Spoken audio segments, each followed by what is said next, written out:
Rise and Shine Rwanda, it's Tuesday, the 3rd of November.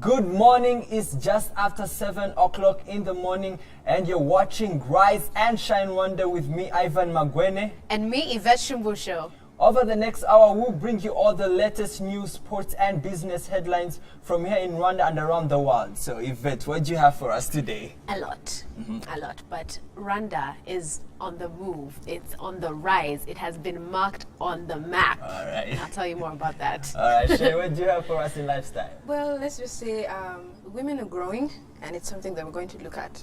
All right, then I'm pretty sure there's a lot to talk about in sports today. Absolutely. This weekend there was he for she half marathon happening at Amahoro Stadium, and so many things happen and more to come also in the world of sports. There's a lot of to talk about, more in detail soon.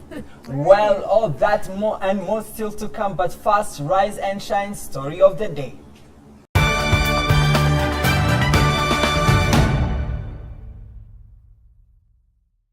The 84th Interpol General Assembly started off yesterday in Kigali, running under the theme Interpol 2020, Policing Global Threats in a Dynamic Environment.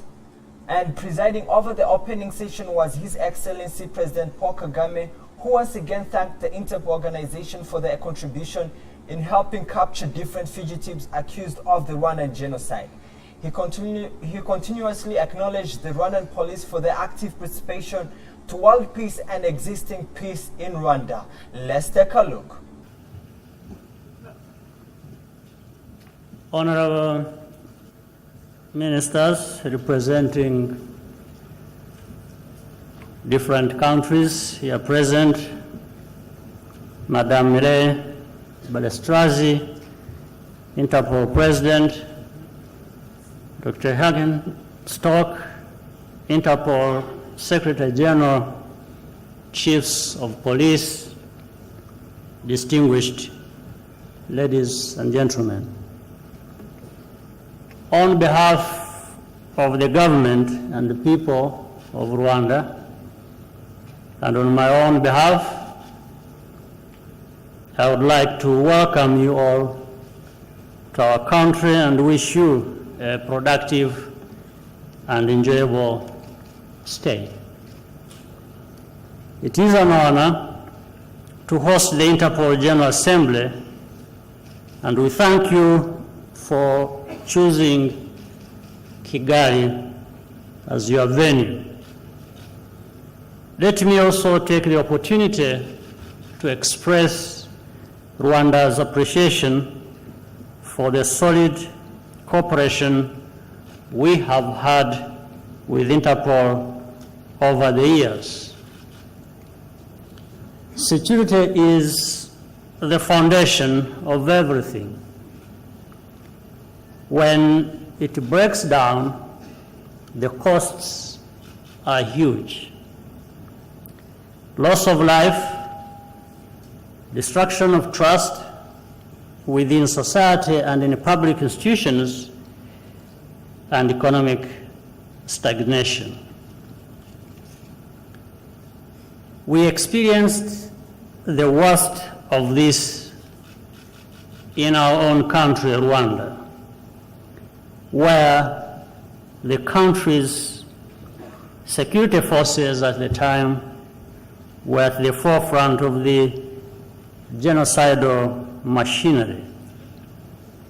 Allow me to express our sincere gratitude to Interpol for your efforts in tracking down fugitives wanted for genocide in Rwanda and helping to deliver justice for the victims and survivors, even though there remains much work to be done. Many more of these fugitives are still at large, and we will have to continue working with Interpol and the international community to ensure justice is done. In the last 21 years, Rwanda has worked to build effective citizen-focused governance institutions. One of them, notably, is the Rwanda National Police, which this year marks its 15th anniversary. Today, this young police force, working closely with communities, provides one of the most secure environments in the world where Rwandans can pursue socio-economic transformation. The Rwanda National Police is also able to actively contribute to Interpol's mandate of a safer world. Globalization presents many opportunities for progress and development, but a more connected world also brings with it increased risk of crimes that cross national jurisdictions. So, first day of Interpol that took place yesterday, what happened exactly? Of course, yesterday the biggest part was the opening session that happened in the morning, and the president, Mr. Paul Kagame, was there to officially open up the meeting. But even after that, there was the media conference. But key highlights during the opening session, during the president's speech, of course, we had the vice president for the Interpol speaking, we had the Interpol president speaking, and the Rwandan Commissioner General of Police was there to speak also. So I'll mainly focus on what the president's message for the day was. First of all, of course, he gladly welcomed different delegates to Rwanda and thanked the Interpol for having chosen Rwanda as a destination for their 84th assembly. And the other thing also, he remarkably talked about and thanked the Interpol for their strong contribution to trying to capture the fugitives of the Rwandan genocide, and then also try to also mention the fact that though a lot has been achieved in trying to capture all these kind of fugitives, but a lot needs to be done to get those that are still on hunt. So another thing that was actually very interesting, that he openly thanked the Rwandan National Police for their contribution to world peace. As a global world, the Rwandan Police has been part of it, especially in peacekeeping missions, in helping out in disaster-affected areas. For example, you've seen the Rwandan Police in Haiti, you've seen the Rwandan Police in Mali. They've done a very great job, and also some key moments that made me so emotional about this is that the Rwandan Police is only marking their 15th year this year, which means it's a very young force that is growing. But then for me, you know, at some point I was like, all this kind of peace we're enjoying, just an army that is as old as 15 years. Imagine. What will the Rwandan National Police look like in the next 25 years? Exactly. You know? So a lot he talked about, you know, in terms of global security and some of the key challenges. And, you know, he gave a challenge for people to talk about some key issues that are affecting the global security. And I'm pretty sure we're hoping to see a lot of resolutions coming out at the end of the week. Definitely, and I definitely want to see what else is going to be discussed. Of course. Today. I mean, as I told you earlier, there's a lot going to be talked about in terms of resolution, certain topics like human trafficking, drug smuggling. So, I mean, those were some of even the questions that the media tried to put on plate, and those are some of Yes. the answers that we're getting.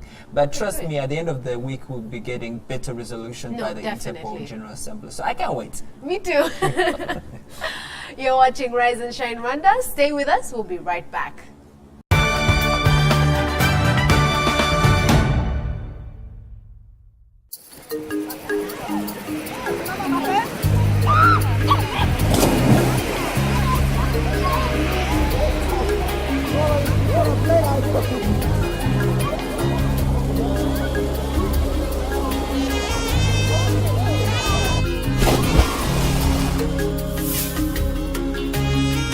It's unbelievable, but what you see is what you pay.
Okay, let's get to this business. Yvette Shumbusho has the details.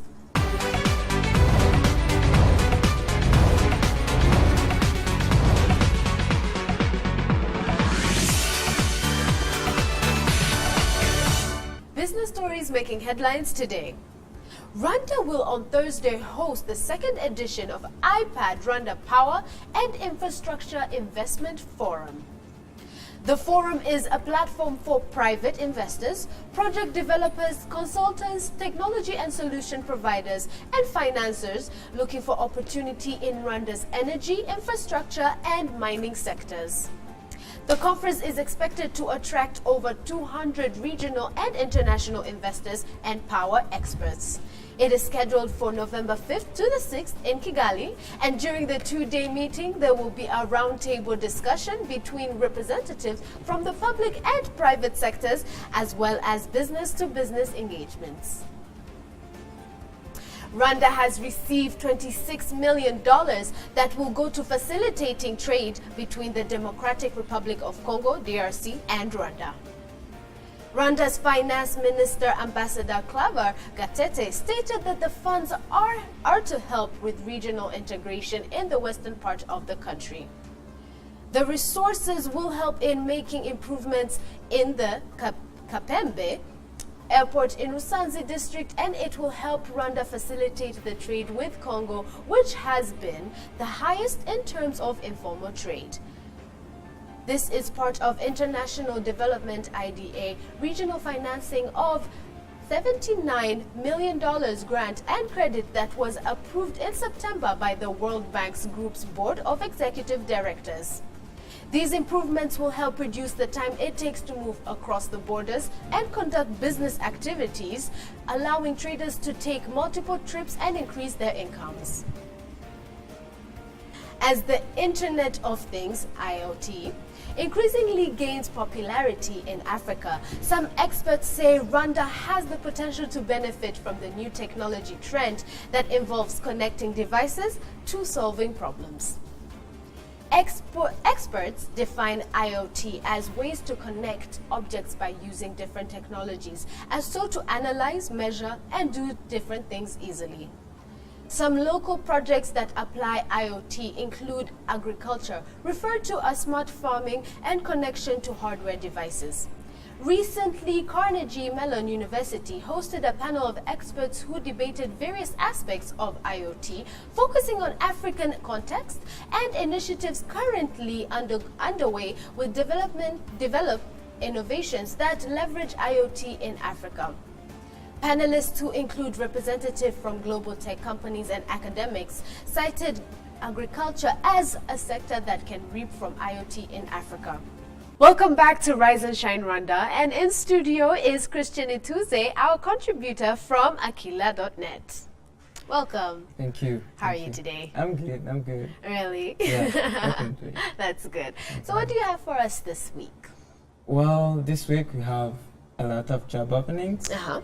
And the special thing about them is that they are all from Rwanda. Really? Yeah, you know, usually we feature a lot of jobs from all around East Africa, but this week is exceptional. That's why we've got jobs around Rwanda. We've got jobs from Unguka Bank, we've got jobs from Partners in Health, we've got jobs from One Echo Fund, and we've got a lot of other jobs, but most especially, we've got an opening at Aquila.net. Really? Yeah. Before we get to that one, a little birdie told me that there was an opening at Milcolin. Is that true? Yeah, It sure, is? at Milcolin. Really? Yeah, Do you know what hotel in position? Milcolin. Not yet. Really, but I do know. Oh, okay. But people will need to go Oh, on the and- way to find it out. Yeah. That's the way. Okay, and then you're telling me about the talent advocate opening. Yeah. Yes, just remind our viewers exactly what talent advocates do. Well, talent advocates, you know, from last week we saw 2 talent advocates here Yes. talking about the applications, ongoing applications. But now we're looking for a talent advocate from Rwanda. You know, Okay. basically what talent advocates do, they interview applicants, Okay. you know, and they do research about a lot of ongoing participations in Rwanda. They make sure that these applicants and other young professionals out there, they know what Aquila.net is about. And Yes. moreover, they are into coaching. Okay. Coaching these applicants and new Aquila.net, what can I say, applicants. When we accept you, Yes. they are your coach, and Yes. they advise you about your CV and Yes. everything. That's basically what they do, and we're looking for one, and it's a really nice job. out Really? there. So what Definitely. qualifications does somebody need in order to apply? Well, they'll need at least 3 years of customer service experience. From anywhere. Yeah, Okay. yeah, from anywhere. Okay. And they need exceptional written and verbal communication skills. Oh, okay. Yeah, and apart that, they'll need to have a passion for career development.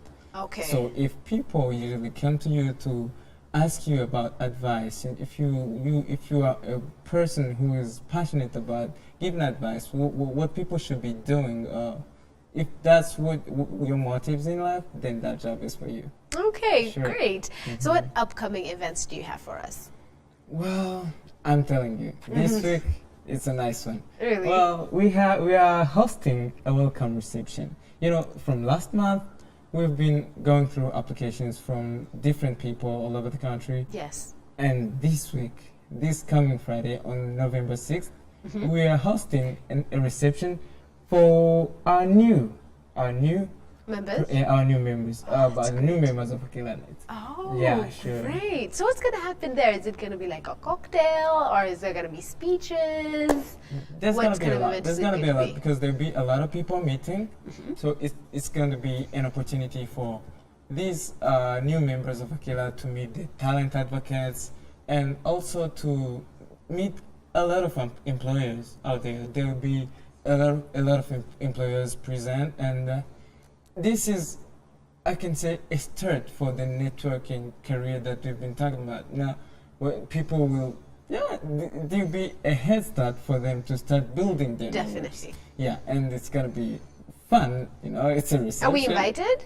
Yeah, sure. Sure. Really? Yeah, it's not limited to the new members of Akela. Great. Yeah, it's up to everyone who's out there who would like to know what's Akela about and who would That like to is know great. how can I integrate in the community. Okay. Yeah, that's so. Is there going to be food? Yeah, sure. All right, And thank it's taking place at the office. Oh, okay. At Kiyovu. You said time? It will be from 6 up to 8 PM. It's not late. Yeah. It's Okay. after work and it's not late. Oh, that's great. Yeah, Thank yeah. you. I'm definitely going to make it a So point you to coming? attend. Okay, Yes, yeah, I will we did. attend. Okay, All right, thank you very much. Yeah. Sure. All right, you're now up to date with business news. Sports news coming in just a minute with Moses Mirikunzira.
Welcome back to Rise and Shine Rwanda. Time now for your sports news. I'm Moses Mirikunzira.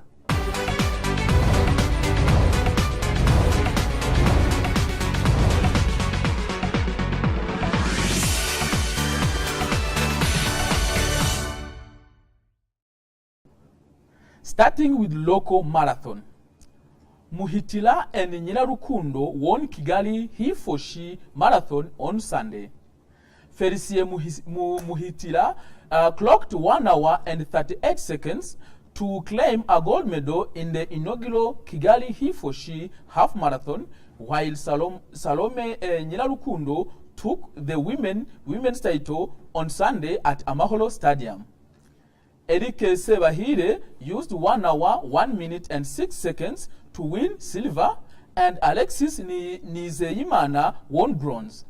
The winners in the half marathon were awarded a trophy, medals, gold, and Rwandan francs 250,000 cash prize. The silver medalist walked away with Rwandan francs 150,000 francs, while bronze medalist took home Rwandan francs 100,000 cash. Now, on to the world football. Carlos Tevez inspired Boca Juniors win the Argentina title. Carlos Tevez's emotional homecoming was complete on Sunday night as Boca Juniors sealed the 31st Argentina Primera Division title in their history, with the captain declaring, "I came back to feel this again." A first half header from left back Fabian Monzani was enough to earn Boca Juniors a slender 1-0 win over Tigers, and confirmed their first clone since 2011 with a game to spare. Captain Tevez was part of the Boca Juniors team that won the title in 2003 before moving on to Brazil, England, and Italy. He returned to boyhood side Boca Juniors in July after over a decade away and was overcome with emotion at the final whistle and said, "I am happy, it's difficult to talk." And the follow-up in Rugby World Cup. All Blacks Dan Carter named World Player of the Year 2015. New Zealand fly half Dan Carter has followed up his man of the match performance in Saturday's World Cup final by being crowned World Rugby Player of the Year for 2015. New Zealand will inevitably named Team of the Year after becoming the first nation to defend the Webb Ellis Cup on Saturday. Triumphing for the third time, Michael Cheika was recognized as the Coach of the Year after inheriting an Australian squad that was beset by disciplinary problems 12 months ago, before turning them into World Cup runners-up. So, Moses, now this is a thing that has been going on. Of course, the marathon over the weekend. Yes, what a yes. good cause for that. And I think that was a good way to display the he for she spirit for the teamwork. I'm telling you, it was a very good moment at Amahoro Stadiums because first of all, I have to say this, I saw different people, fathers and mothers, Absolutely. different couples coming out to support each other. Yes, I mean, yes. the cause was very good. I missed you. I missed yours. Yeah, it was very good for Rwandans. Everyone felt like he for she. That was a very good moment to kick that campaign, especially in sports, because I believe that marathon is a perfect sport to kick the campaign, because football doesn't you don't bring that couple. That couple doesn't really come. That emotional connection is not there. But for marathon, there was even people who are not professionals who came and learned 5 kilometers. And of course, this reminds me that sports has a lot to remind people that Absolutely. Gender and the campaign that has been going on, he for she, still stands even in the sports world, of course. Absolutely. Now, Moses, I would like to ask you, of course, the New Zealand team is shining. Yeah. The player of the year, that's where is from New Zealand, and they're Yes. the team of the year. I mean, what a successful year for the, Yes, yes, the yes. New Zealand team. What's your take on that? Yeah, New Zealand team really showed the whole world that they are the team to watch about. I mean, they are like the Barcelona Spain of 2008 to 2012 when they won back-to-back European champions and World Cup in middle 2010. So And of course, Carter being named the player of the year. Yeah. So Carter showed, like you saw, that Carter and Nan Mia, you saw at the final, there was 2 tries that they did. It was absolutely joy to watch. So Carter and the captain Mako of New Zealand, they showed the enthusiasm and the capacity that they're the real people to really move the All Blacks moving forward. Of course. And finally, Boca Junior made it again in Argentina because of the homecoming boy. Tevez. I think. What do you Absolutely. think at this time for Tevez's career? Yeah, Tevez won the title in 2003 before moving on to Brazil. He moved on to Brazil and England and Italy and went back home now. You know, for South American players, they really believe in coming back home is where you get that respect back. Because he won titles in Man City, he won titles in Italy, and he really wanted, he even won titles in Manchester United. So he really wanted to feel that, like, I'm going back home. Kaka went back home. We saw Ronaldo. We saw Robinho going back home in Brazil. We saw Ronaldinho going back in Brazil. We saw Ronaldo, El Fenomeno going back in Brazil. So for Tevez, this night was absolutely joy to watch. I saw the game. It was absolutely wonderful. I can't wait to see more professional Rwandan players coming back home. Yeah, Haruna will come probably. And Absolutely. Of course. Okay, then we'll be right back after the break.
Let's take a look now at news-making headlines in Rwanda and around the world.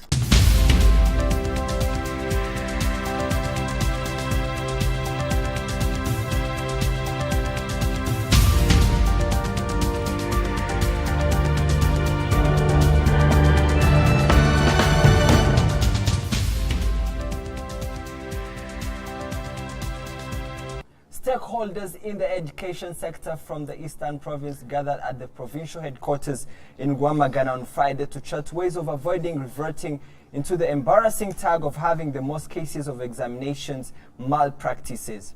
Officials hope that the improvement made in last year's examination should be the benchmark for candidates and schools to stay clear of exam malpractice so that the district does not degenerate to the years of 2012 and 2013 when it was the worst hit. After the embarrassment of registering the worst cases of examination malpractices in 2012 and 2013, schools in the province emerged without any serious cases last year. According to the organizers, the aim of the discussion was to change the mindset of students and teachers from engaging in examination malpractice by bringing trustworthy persons from the education sector to motivate them on success. It's as easy for entrepreneurs to access startup credit in Rwanda as it is in USA and in Colombia, with only New Zealand beating the 3 countries that tied in joint second. The new ranking is an improvement by the 2 steps for Rwanda on the same indicator in last year's Doing Business Report publication. In its 13th edition, the Doing Business Report is the World Bank's flag publication that measures how economies around the world are responding to investor needs by removing burdensome regulations that tend to discourage businesses to start and prosper.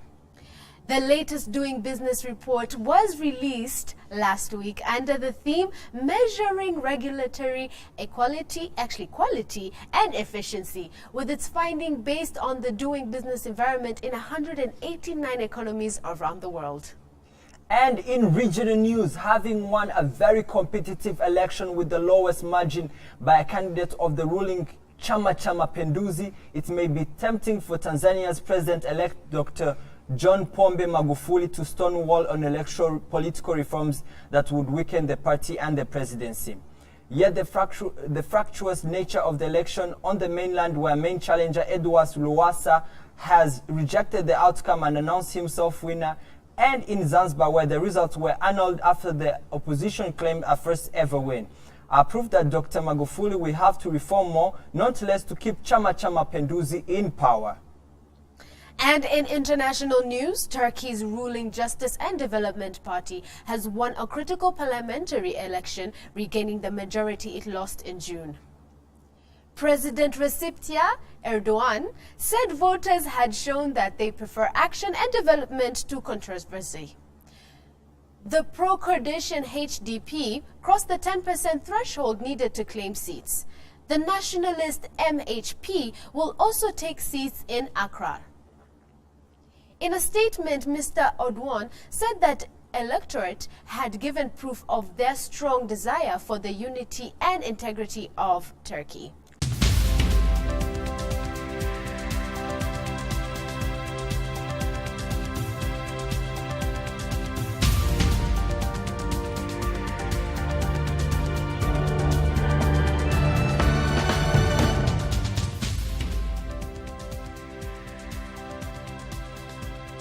Okay, lots more still to come. We take a look at what's hot right now in our daily debate section, Hot Topics. We'll be right back.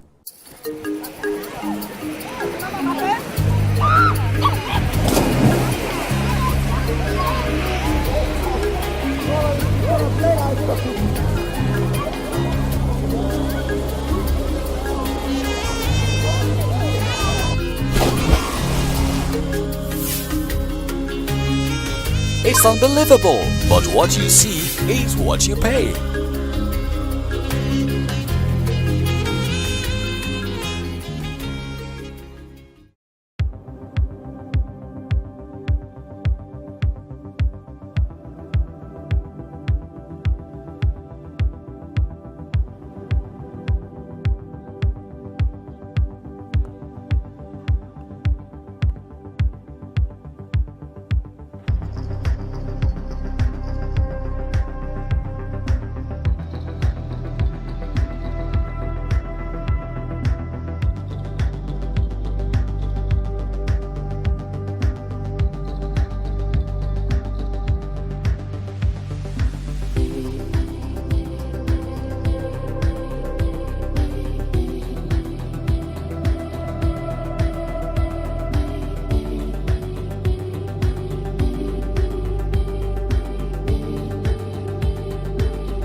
In Gomesha, a group of women drummers had the 5th edition competition that was held at Fawegal School this Saturday.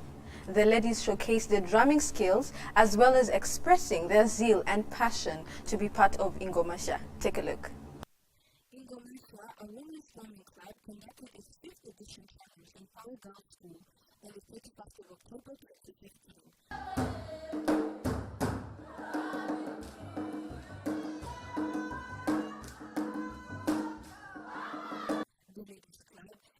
Sensitizing and mobilizing the young ladies at Fawegal School to be empowered and dare to try its things impossible.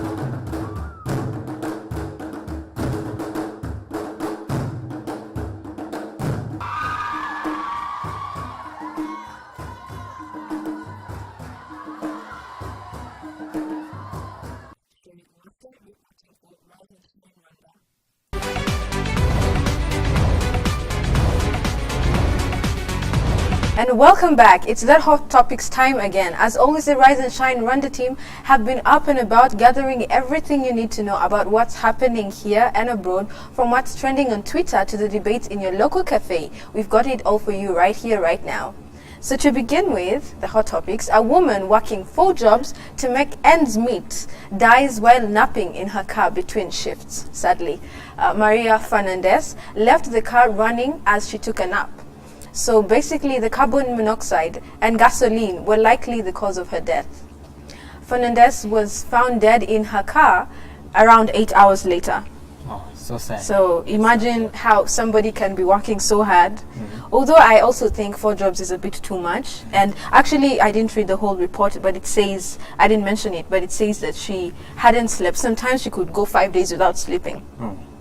So I think it's very important that even employers should be looking at what kind of people they're trying to employ. I mean, she was trying to make sure that if she has kids, then her kids have a better life. But again, at this point, I think it's too much if you're doing 4 jobs, of course. Yeah. I mean, it's difficult to say if it's too much or too little when you have a family to feed, in which I suspect she had a family to feed. Definitely. She had responsibilities. It's very difficult for somebody to feel like anything's too much. You do anything and everything to make sure your children or your family is well taken care of. So if I believe if she could even do 5, she could have. I just feel really bad that, you know, she kept the car running and that had to happen to her. But maybe Cheryl, before you go on, maybe I'm sorry to jump on this one. Maybe that should open up a debate on how much a minimum wage should people have then, because I feel at this point, I don't know if here, for example, in Rwanda, we have a minimum wage that we say, at least if you're living on this kind of minimum wage, we know that you're going to cater for a family, because I think these are some of the things that people never talk about. But these are very key issues that we need to talk about in a society where people are working. Because even, you could say even here in Rwanda, people are waking up. You find that, for example, if you look at the daily life of a woman that works in a market, she wakes up every day, 3 in the morning to go get the fresh vegetables. And it's too tiresome. So it's really hard sometimes. And we need to look at these kind of wages. And right before I come to you, I know, right? So what's your opinion, Moses? Yeah, my opinion is she did what she could to survive herself and her family, probably. Right. And it was very unfortunate that she was really in her land, and she really couldn't really survive that accident. But again, to her, what she did, I don't see it's a wrong thing, because you have to do what you can to enable you what you have to do. That's I mean, so what she did wasn't wrong, but the only thing was she was really unfortunate and very unlucky. So I think we can really, in Rwanda especially, we should see how ourselves and other people cannot really fall in that trap. Yeah, and it's not just because, in my opinion, I don't think it's because she's working 4 jobs. You can actually have one full-time job and you really have to work out a lot, and and you're so stressed out. So it's all about managing how to balance your work and with your life. But yeah, that's sad, and may she rest in peace. Yes. And now, second hot topics, let's bring it back home to something that is worth talking about. It's a very good news. Frank Rukundo, famously known as Frank Joe, is now in the Hollywood industry, where he's acting in a television series, Painkillers. So the series started showing on American local channel. It is showing on American local channels in May 2014. That's when it started, but it's still running even now. So Frank Joe auditioned with thousands of actors, of whom they were looking for a character with much similarity to the famous Jimon Honsu. I don't know if you guys... amazing. Yes. He was seen in movies like Gladiator, Amistad, Black Diamond, The Island, Never Back Down, and many others. Yes. So they were definitely looking for a character like him. And our very own Frank Joe, Rwandan, made it to the industry. I mean, for me, Frankie Joe has I was gone- trying to figure out who Frankie Joe was, but I think I know. Was he in Big Brother? Yes, he exactly. was. That's what I was gonna say. Yes, that's him. Oh my goodness, Yeah. he's in Hollywood. Yeah. That's Rwanda. I you need know. to go follow him on, is it Instagram? That's Rwanda. That's Rwanda. You know. Wow, That's that is like Rwanda. my dream. That is Oh my actually what I was goodness, gonna that's say. amazing. I mean, he's gone everywhere. He's been in the music industry. Yes. He's been in the fashion industry, and Yes, now as a he's model, yes, and now and then He's been in the music industry? Yes. He sings. Oh. I actually saw Oh. one of his songs. Oh, He's- really? it's I not need to bad, look that out. actually. I wasn't aware of his singing. Yes. Okay. I mean, okay. it started from Yeah, the it's more bottom like of now. a Yeah. Zouk kind of feel. And the song I watched. Yeah, Okay. from Hollywood to Hollywood. Yeah, To Hollywood. What a perfect step. I really, I'm very proud of him. We And are I'm proud his of Rwandan. him. So Yes. he's going to fly our flag up and keep it I up need to flag. get his contact. Yeah. Hollywood? Yeah, Even have yeah, him, we'll find out if we can have him on the show so he can give us Absolutely. the have first-hand to. excitement. Exclusive. Well, Ignati, Exclusive. congratulations to Frankie. Yeah. Congratulations. Yeah, and you know, Congratulations. the thing is, they're looking for a character like Yes. Okay. I mean, how did even that come up? But anyways, what they usually use this. It's like a what do they call it? These softwares that they use that can make you almost look like the kind of character that's we're what looking they for. did for Paul Yeah. Walker. Yes, that's what Because he they did wasn't for able his to brother, finish the right? first And that's the same episode. thing that they're doing for him. So he's And it's similar. He's huger than he's the yeah he No, didn't- no, no. character. Imagine He's very they similar. actually they look alike. Almost And now with one the bigger. maybe grey beard or something. that's just color. That's simple. Yeah, but like I'm actually surprised. But of course Frank Joe is. Yeah, and you know he actually fit Yeah. the criteria, everything that they're looking for, the body, the muscular physique, body. and I was Alright, like, alright, wow, that's our ladies, Rwandan. ladies. Well done, keep it up, keep it up We'll flag. have to keep this conversation for later on. All right, so that's all the hot topics we have for you. Next time, tomorrow, we'll have better. Yeah.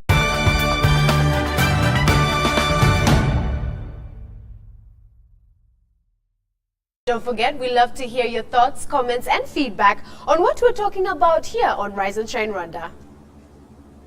Tweet us at Rise and Shine RW. Like us on Facebook and send us your ideas for programs.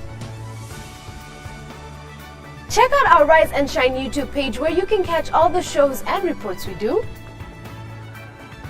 Find us on Instagram, Rise and Shine RW. We love to see your pictures.